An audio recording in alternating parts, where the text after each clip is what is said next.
Good morning, good morning, good morning, good morning to everyone. Today is Thursday, October 14th, I believe. Yes, it's 9 a.m. Central Time. Like every day, we're here live with Gabi Natale. It says from the closet. It could be from different parts of my home, depending on the day, or it could be from my office sometimes. But I'm just tuning in like every morning at 9 a.m. Central Time for this a little piece of our oasis, a little piece of our moment to be intentional, for us to set the purpose for the day, to set our intentions, to recalibrate our energy. As I say every day, these are 10 or 15 minutes that we connect with each other to talk about something for that day, something that we want to do. And as usually, I take a second to say hello to everyone the different in the different. I'm showing me in LinkedIn. We have maybe some kind of issues. We're having trouble streaming to LinkedIn. Okay, so it seems like people on LinkedIn are not seeing us today. So it looks like it's an issue from LinkedIn on their end. So too bad for people in LinkedIn. If you know somebody who's tuning from LinkedIn, like we have to switch to Facebook or to Twitter. I'm just gonna say hello to everybody on all the different platforms. Good morning to everybody on Twitch, all our gamers. Good morning to everybody on Facebook, on Twitter, on Instagram. Good morning to everyone who is tuning in from YouTube. Today we have a very special topic. As you know, we are in election time. Early voting has started in many places across the country, wherever you can vote early.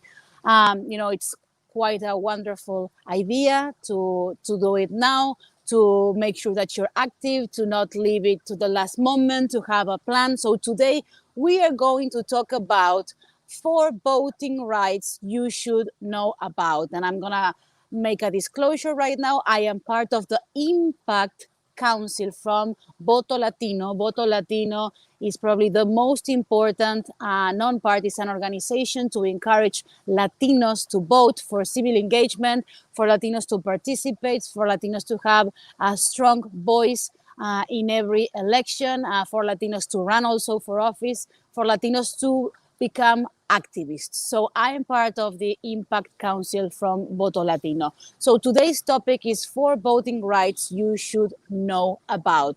And before we start, like every day, we are going to have our opening credits. So Live with Gabi Natale is going to start right after these opening credits. There has never been a better time to be a pioneer than right now.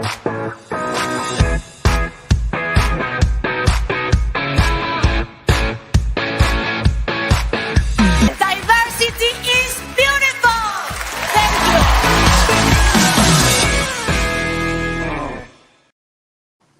Good morning, good morning, good morning. If you just tune in, this is Live with Gabi Natale, like every morning at 9 a.m. Central Time. Today's topic is going to be about 4 voting rights you should know. So many people are taking advantage of early voting. So many people want their voices to be heard, to participate. So today I took some time to share some of the things that I think are very important when you are at the polls. As you know, some people are going to vote by mail, and if that is your plan, and making a plan is very important right here, right now. If you're participating, and of course, if you're a citizen, you have to participate from these elections.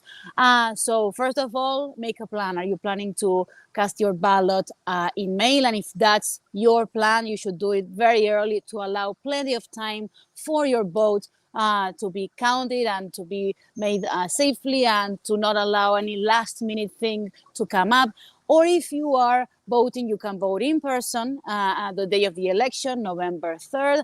And of course, you can vote early, which is one great way to avoid crowds, especially right now with the pandemic. It makes a lot of sense to avoid crowds. Blanca Jacinto says, buen día, amiga, gracias. Buen día, belleza. So let's talk about a couple of things that are very important when we are talking about voting rights.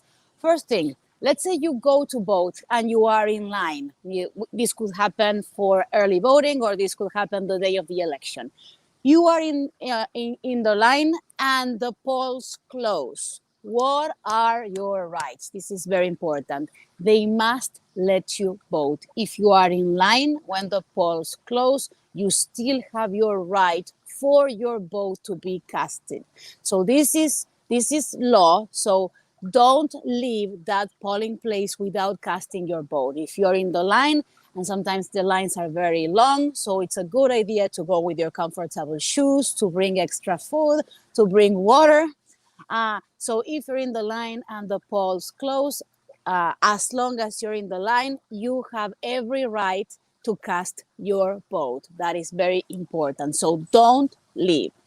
Now, the second voting right I want to talk about is, let's say you arrive at the polls and they say that you are not in the list. Nobody can find your information. Nobody knows where is this person, he or she, they're not on the list. Now, what do you do if you arrive at the polls and they don't have your information? You still have a right, and you have the right to request a provisional ballot. So don't leave without casting your vote. You have the right, even if you're not in the list, you have the right to request a provisional ballot. And then it's the state electoral authorities' job to figure out what was wrong and why you were not in that list. But it's their job to figure out what was wrong, not yours. Yours is to show up. You're not in the list. You still have the right to exercise your vote. So make sure that you request a provisional ballot. That is another thing that is very important for you to know. Good morning from La Plata, Argentina, says Maria Cristina. Besitos, Maria Cristina. We're talking about voting rights today. Now, voting right number 3. Okay. Let's say you arrive to your voting location and the machines are down. Something was wrong. There was some kind of technical glitch. The machines are not working.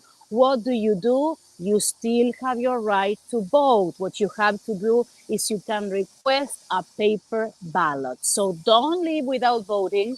You still have the right to request a paper ballot even when the machines are down. Now, if you are, and this is number 3, let's go to number 4. If you are somebody who is voting and you have disabilities, so you are a voter with disabilities, or you are a voter who does not read or write in English. What happens when you are at the polls? You also have the right to receive in-person help at the polls. You can go with somebody who can assist you. You have the right to have a helper. You have the right to have a helper if you are somebody with disabilities. You have the right to have a helper if you are somebody who does not read or write or have difficulty understanding English. Now, one thing that is absolutely crucial, that is very important, is that if you have a helper, that helper cannot be somebody assigned by your employer, cannot be somebody assigned by the company you work for. You have every right for that helper to be somebody of your choice. And the reason why is because you have the right to have privacy. You have the right to have privacy when you vote. So let's recap. If you are a voter with disabilities, you have problems with mobility, or you have any other disability and you need to be assisted by somebody else, or if you don't understand, don't read, don't write in English, and you need somebody to go there for some reason translate for you, that is your right. You can have a helper that you bring with you.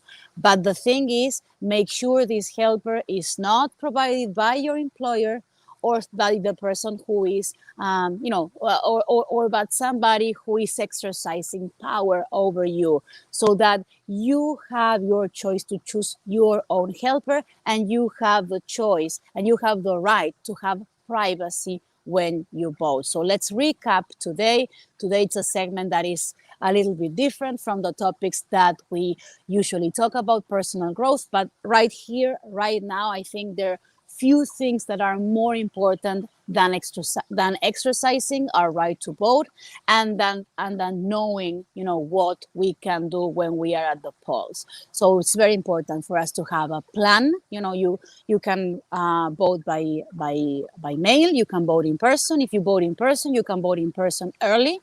That is an option in many places around the country, and you have the option to vote in person the day of the election, which is November 3rd. So today, the 4 rights, we're going to do a little recap. 4 rights you should know about when you are voting. Number 1, if you're in the line and the polls close, you have every right to exercise and cast your vote. As long as you're in the line, sometimes there's a lot of people, they close the polls, but you still can cast your vote. That is one of your voting rights. Voting right number 2 in today's list is if you arrive and they say you are not in the list, you can always request to a provisional ballot. So you can always ask for a provisional ballot, even if you're not in the list. And then it's the state's electoral authority's job to figure out what went wrong, not you, their job. Now, voting right number 3, if the machines are down at your polling place, you can still request a paper ballot. And the last one that we touched on the list today, if you are a voter with disabilities, or if you have difficulty reading or writing in English, you can ask for a helper, the helper of your choice. You are the one who can choose it. It's not your employer, because you have the right to have privacy when it comes to your vote. So another thing that I want to leave you with, I see that many of you are sending some questions. There are comments. So Jonathan Brown is saying, you make that request and what happens next? I'm not sure what exactly in which moment you send this, or which request specifically you're talking about. So the thing that I want to leave you with, if you need more information today, is go to votolatino.org, votolatino.org. You're going to find there a lot of resources on how to plan to do your vote, what your voting rights are. I just shared 4 of them today. There are many more, and also how to safely vote in these COVID-19 times, so that you make sure that you are social distancing, so that you are sure that you're making safe choices also when it comes to your health. But make sure you participate. Your vote is your voice, so make sure you participate from this historic, transcendental presidential elections that we have just around the corner. Mis besitos. See you tomorrow at 9 a.m. here, and make sure you vote, you make your plan, and you make your voice heard. Besitos. See you tomorrow.